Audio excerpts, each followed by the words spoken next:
Hello, everyone. Welcome back to Beat the Big Guys. I'm your host, Sandy Rosenthal, and today I'm so excited about my guest who is from the great state of Pennsylvania, specifically Philadelphia, and her name is Kelly Haggerty. Hey, Kelly. Hey, thank you for having me. You are so welcome. We're going to have a lot of fun today talking about a very important and a bit heavy subject, but we're still going to have a good time talking about it. So I'm going to go ahead and introduce you to our listeners. Okay. Great. Kelly Haggerty is a food recycling activist, writer, researcher, and educator.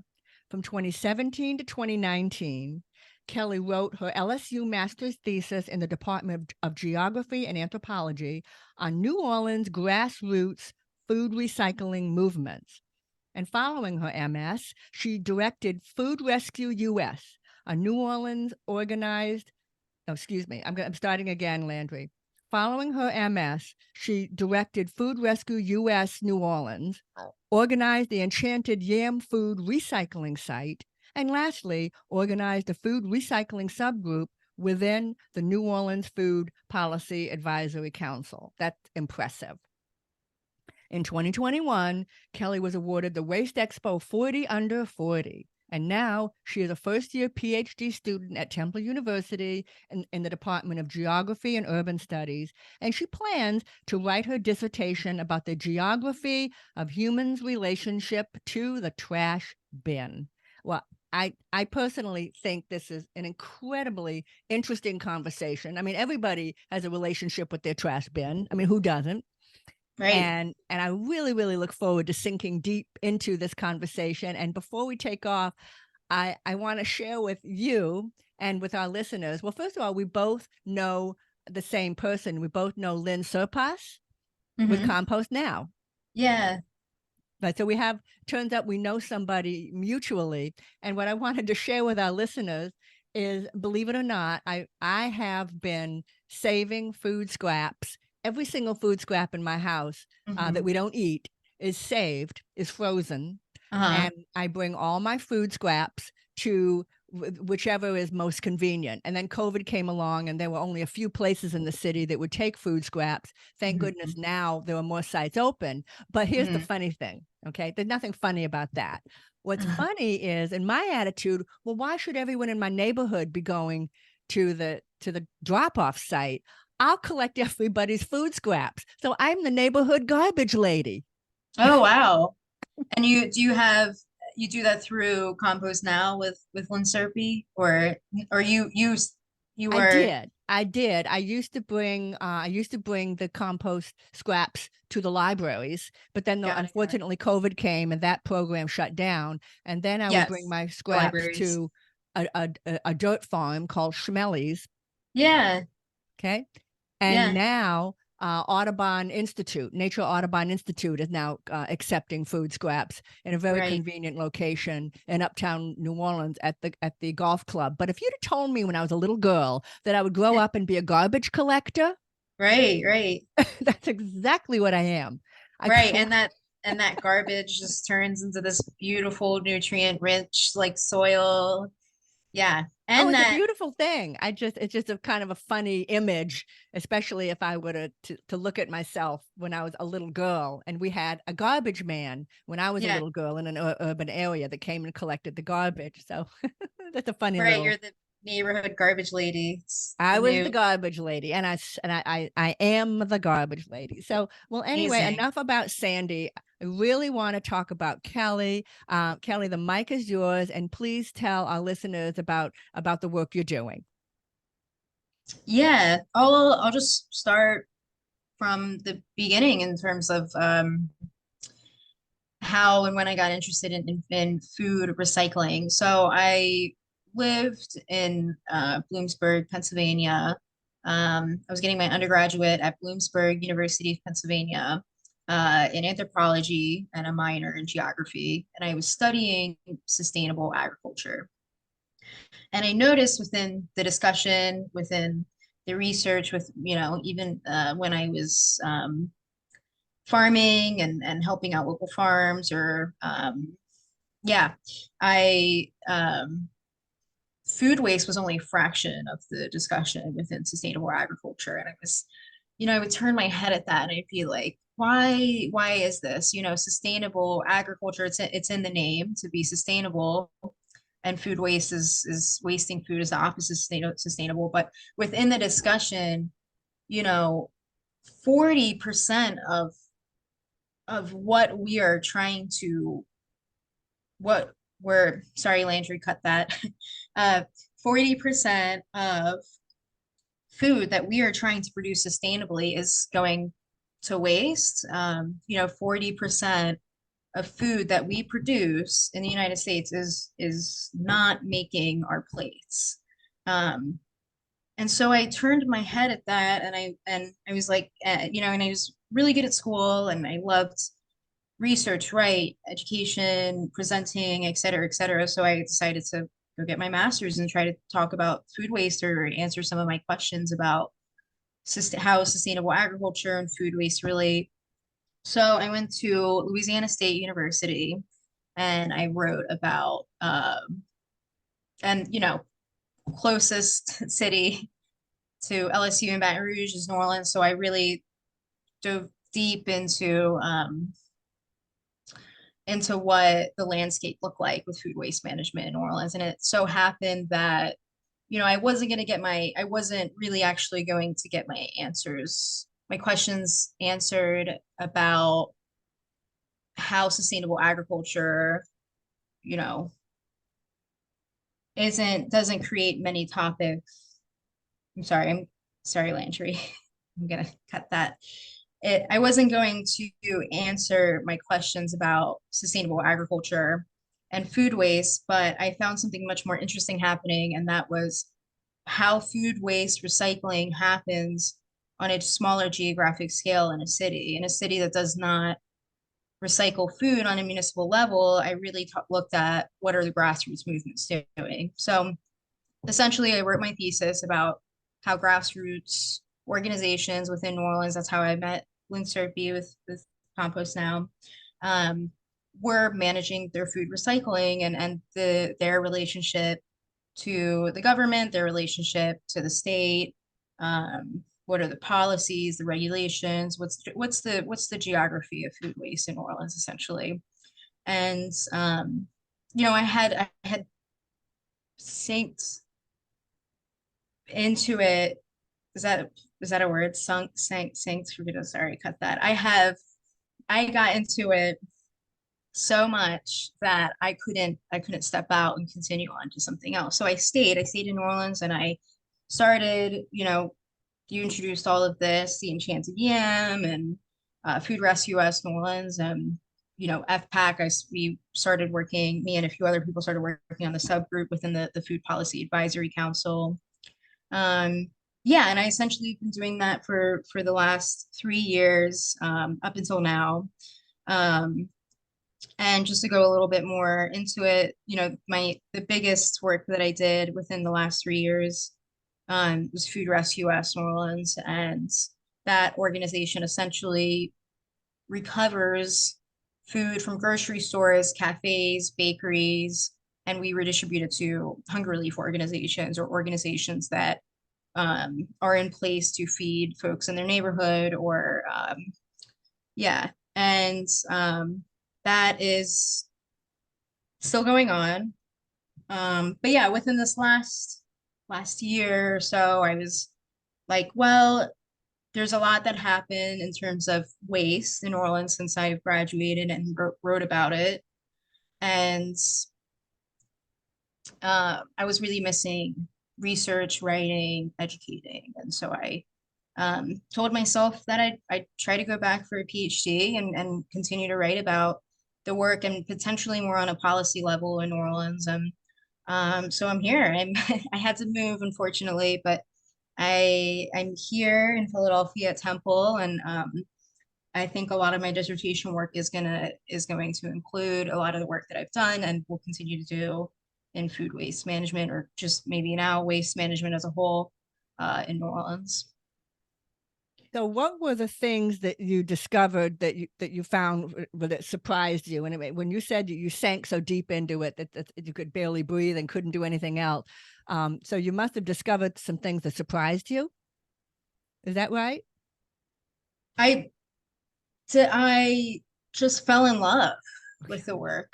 Yeah, I was so happy and felt so much belongingness doing food recycling work in New Orleans. And um, yeah, I couldn't find myself ending at any point. Um, and a lot of that was I felt like there was a lot of work to be done, but then also I just met some really amazing people along the way who were doing such rad stuff, including Schmelly's Compost Now, at the time Dig Easy, and now turned into, Restart Recycling. There's just some people in New Orleans who are so dedicated to this work, and they have their own projects that really bring so much life to food recycling in New Orleans, and I didn't want to not be a part of it anymore. Fabulous. Well, I'm glad, and I'm proud. I'm proud to know you.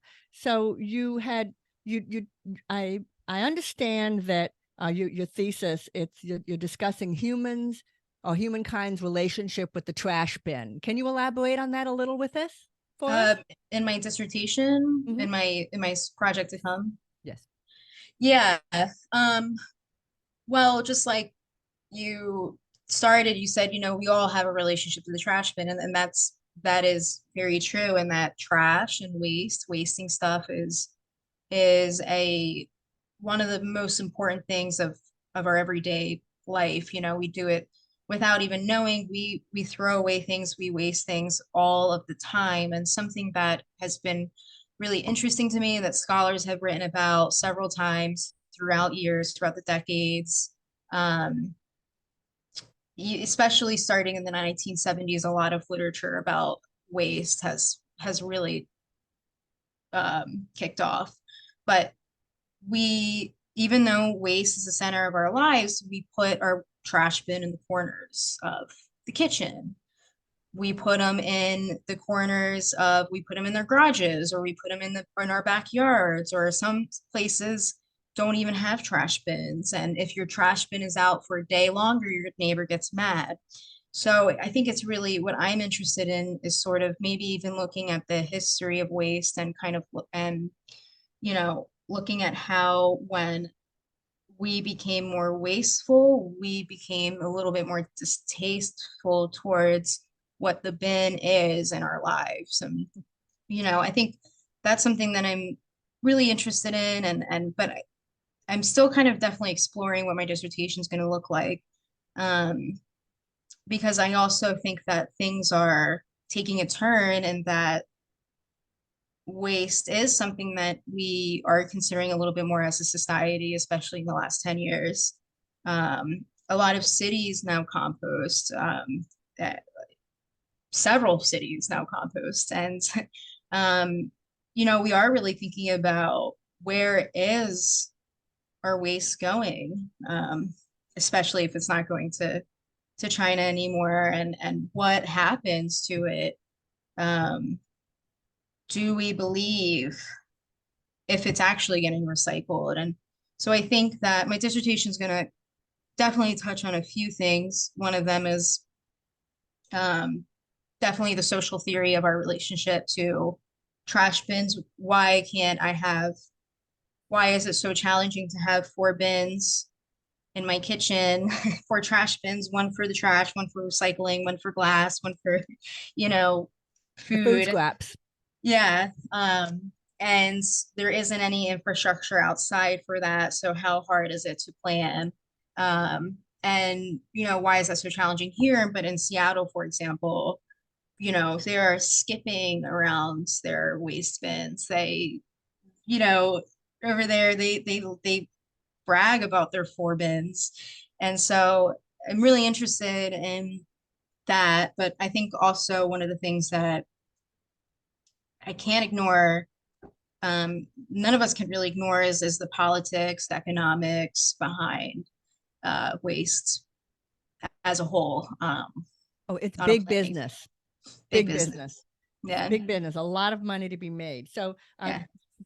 expanding just a little bit on what you said, you're absolutely right. Trash bins are hidden. They're Hmm. either in a corner or hard to find, or totally hidden. It's sort of the fashion in homes to hide either under the sink or in a Yeah. particular cabinet. And of course, they're very limited in size. They can't be that big if they're hidden under the cabinet. Yeah. And you're absolutely right. I'm thinking about that, going, wow, and why is that? It sounds like it's a see. I don't see. They don't want to see it. They don't want to hear about it, and they don't want to know about it. Yeah. They just want it gone. Yeah, And and even on another scale, I'm reading this book, Picking Up, from Robin Nagle. It just came out. She's an anthropologist in New York City, and she talks about how sanitation workers, once they put on their uniform, they're invisible, and it's just like we treat the trash bin. We want it to be invisible, and the sanitation workers on the streets who are essential to making a city function, um they're out of sight, out of mind, and it's unfair to them because they are so important to everything. They're very, she says at one point in the book, you if you're lucky, you can go a whole day without calling a police officer, or sorry, your whole life without calling a police officer. If you're lucky, you can go your whole life without calling the fireman, but you need the sanitation worker every day. And so I think that's also really interesting, that these things that we call or deem as wasteful are preferred to be out of sight, out of mind, even though they're a part of our everyday lives. Their function, they're very important. Well, as living in the city of New Orleans, after Hurricane Ida, we had no trash pickup for several months, and then we had to went from twice a week to once a week. So we appreciate Yeah. it, but only because we've lost it. It was taken away from us, uh, Right. and we as a city. We actually we often give Christmas bonuses to the garbage men, just because they do such a hard job. And I think we're a little bit different because we know what it's like not to have it. But most people, you're absolutely right. It's Yeah. totally taken for granted. It's so interesting. I'm so glad that you pointed this out for us. I think you're absolutely right. And I also wanted to, we talked for a moment about the big business and how there's money to be made. And so is it my understanding that where there's money is these landfills, and these landfills have very wealthy owners, and are they a bit of a challenge with the work that you do? Yeah. Um, I would say with the work that I do, they aren't so much of the challenge, but they are in terms of the grander scale of recycling and trying to implement processes for recycling. They are a huge challenge, and they have a grip on our society, and they've monopolized the garbage scene, the um the waste management scene. And yeah, they have deep pockets, so they have influence on policy, and the policy then influences planning and urban infrastructure. And so yeah, in terms of, if you are a recycling company and you want to help a place become more sustainable or recycle more, um, you will you will be under the nose of the local landfill, the landfill that is in place there, the the landfill that hires the waste hauling companies. And you really can only have as policy, there's policies put in place that there's only a certain amount of waste hauling companies that can go around. And that's exactly what they do. It's very calculated. And so yeah, it's a challenge for many places that are just trying to help their neighbors or community, or see their city or environment just become a little bit more conscious or sustainable. Yeah. They don't want the status quo to change. And it Mhm. means money. And so those are, in my mind, those are the big guys. But as I promise you, the big guys, just because they're big doesn't mean they're going to win. And the big guys tend to make very big mistakes, and they're often caught Yeah. making these mistakes. These mistakes come from arrogance. They're not really smarter than you are. You are just as smart as they are. They're Yeah. just a little bigger, and you will beat them. You shall, and I'm going to be paying very, very close attention to your work going forward. You know, Oh, thank you. 25 years ago, Kelly, recycling was sort of the rage. I mean, people really got into it. Mhm.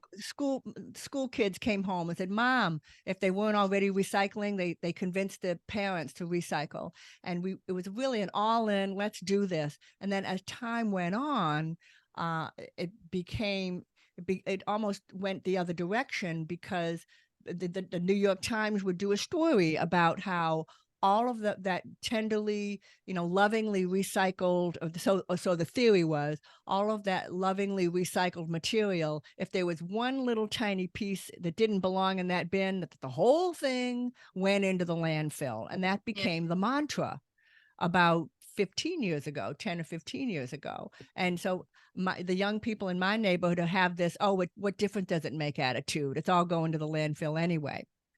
Yeah. What would be your response to that, Kelly? Oof, I don't know. I'm gonna be honest. I don't know if I have a response to that because I quite frankly don't know what happens. Mm. I don't get to see it. I mean, that would be awesome. Put camera in your trash bin and see what actually happens. But I know for example, in New Orleans, River Birch is the big guy. River Birch is the landfill in town, and they essentially have this machine. I forget what it's called. Maybe potentially that's something to cut. But yeah, they have this machine and you put everything in it and essentially it breaks it down and it creates this gas and then that becomes energy. And so their pitch is, well, 30% of um of the waste that you throw out becomes energy for the surrounding area and that is a more sustainable landfill model.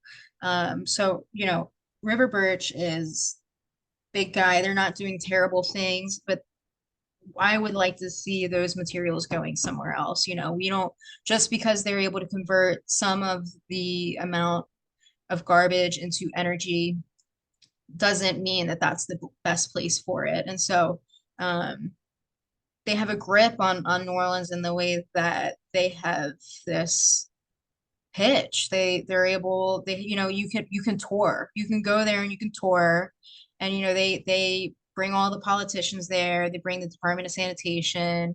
They have a full-time person that gives the tours and knows what to say and is charming and so um I guess in terms of there's different models of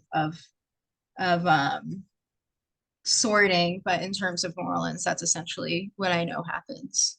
And I'm not quite sure if that answers your.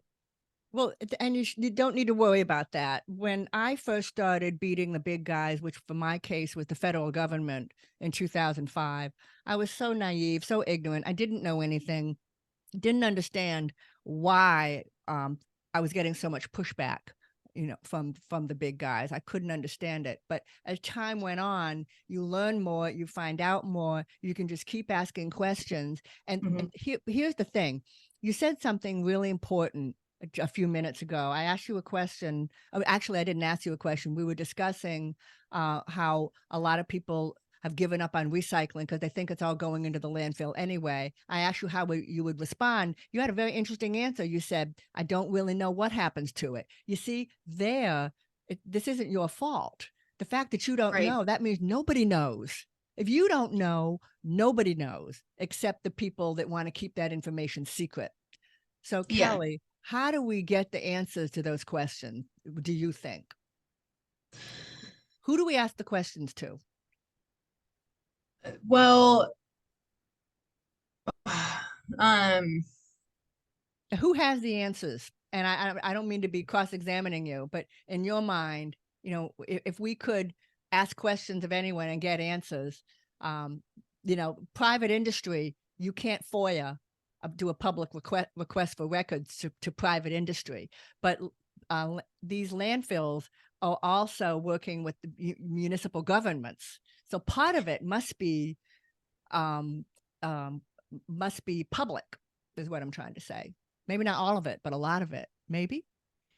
yeah, I mean, I think that there is a lot of information that is public, and I think the answers are like kind of known. Like, no, I don't know if I drink, what happens to the cup from my coffee.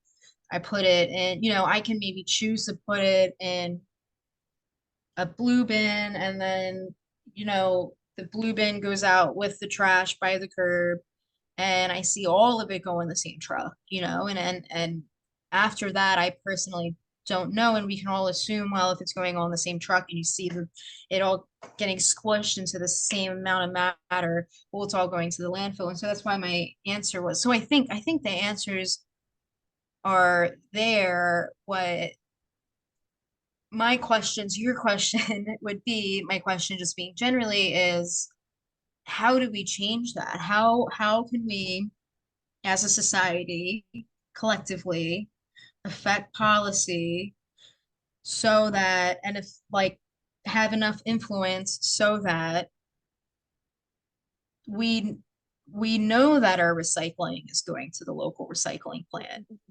I, right. You just took the words out of my mouth. We as a society should know.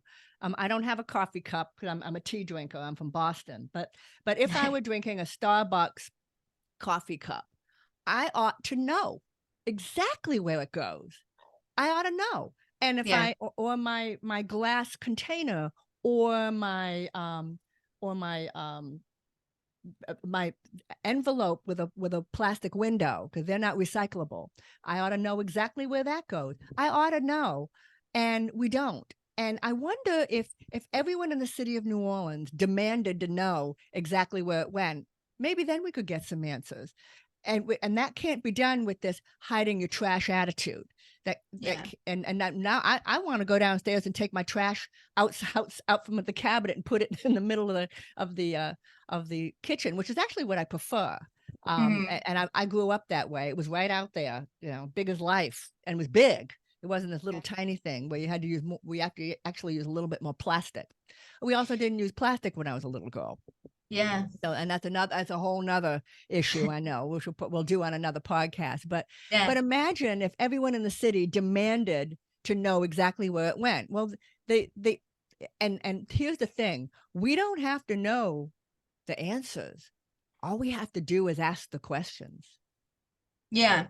Well, I think so. I think something that I was thinking about is the answer is your trash is going to River Birch. Now, there's a lot of local organizations that if you as an individual person worked hard enough to sort your own trash and bring it, so like bring your food waste to Compost Now, or Sandy, the local garbage lady in the neighborhood. Um, or, now there's places where you can recycle. There's always been places where you can bring your aluminum cans, but there's some grassroots movements that are creating in New Orleans that are creating places that you can bring your aluminum cans. You can bring glass half full, or restart recycling. And um, if you actually sort on your individual basis, you are going to produce very little trash. And that is, first off, really powerful. Um, but second off, that requires a lot of time and a lot of effort, and you're going to have access to a car and resources and space. And so I never, ever, ever really suggest to anyone um, to put it on themselves to become way more sustainable on an individual level. I mean, of course, if you have access to the resources, I encourage it, but to push people to do that on an individual basis, that is what the big guy wants, you know, Mhm. um, or maybe they don't want that at all. That's what our local grassroots movements want. But you know, the big guy wants you to keep having the food, or sorry, all of the garbage come to them. And is that on your end? Do you hear that? Excuse me. No, I don't hear anything.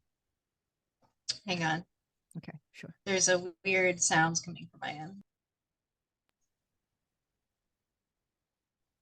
Oh, weird. Um, sorry. I don't know. Do you hear it on my end at all? I don't hear a thing. Okay. There's like a buzzing coming from my end. All right. Well, I'll try to ignore it. But so sorry, Landry. But yeah, they want, so that's why, you know, in New Orleans, you go out and you are not going to find a recycling bin anywhere, you know, all of that. I think there's one recycling bin in New Orleans. This, as I know a few years ago, I don't know if it's changed at all, but that's on the Greenway.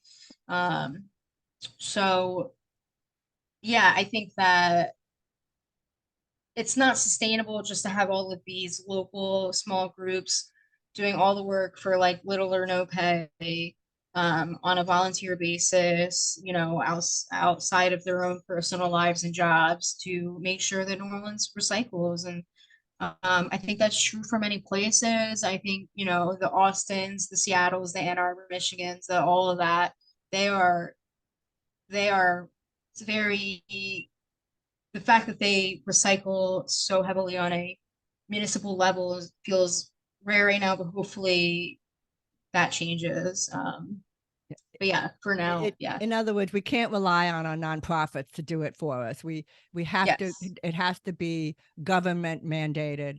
And again, I really do think that if the people demanded it, then it would happen.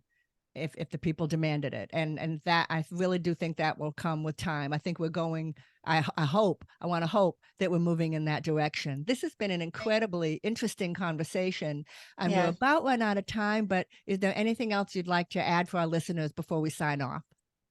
I yeah, do you mind? I don't know if it's gonna make it or not. But the Department of so like people like Lynn Serpy, they have been trying to make recycling, food recycle happen. You know, Lynn Serpy's end goal is not to continue compost now forever. Her end goal is to get to the city to do it. And that is many people's end goal. And, you know, the Department of Sanitation, especially with the former director, really wanted to implement food recycling like 10 years ago, but it was so challenging. The budget was so low. You know, this happens, that happens, like, and so I think that um, there is effort being made that there's just not compatibility between the nonprofits and the government and the politicians. And so I think a big thing that needs to happen is there needs to be everyone needs to begin to get back on the same page, you know? And yeah, but no, that's it. Thank you so much for having Oh, me. you are so welcome. This was enlightening. I think just getting life is a habit, and people just have to develop these good habits. Uh, Mm. and so, thank you so much for putting up a mirror to my face and going, "Oh my gosh, I do that. I hide my trash bin. I'm going to pull it out, and my recycle bin too. I do have one for both, and I have a bin for my food scraps." Yeah, Um, amazing. and that's right on my countertop, right by the where we cook. But yeah, Yeah. what there's nothing to be ashamed of. It's Yeah. part of our lives. And I think, well, I'm so glad I remembered. Will you word that for me one more time, please? When we mentioned how trash and the way we handle trash is one of the most important things. Would you say that for me again, please? The center point of our entire lives. The center point of our entire life. Yeah. And that the exact, how would you describe that? Trash, but what did you call it? Well, it's essential. We rely on throwing things away. And you know, 100 plus years ago, waste was a very important resource for us individually. I mean, Hmm. how do you think candles were made and floor cleaner and where do you think our rags came from? They all came from Right, garbage and we right, used it. right. So I think that, yeah, I mean, I can talk about this for hours and Oh, hours of and course. hours. I know I should come up with an hour-long podcast because this conversation really does need a full hour. But Yeah. we've covered a lot of material in a very short period of time, and thank you so much for joining me. Thank you, Sandy. You're so welcome, Kelly. And thanks to you, the listeners, for being with us today. I hope you enjoyed this episode. Be sure to like, subscribe, and rate this podcast on all of your favorite platforms. And remember, no matter who you are, you too can beat the big guys. Okay, Kelly, stay with me one more second.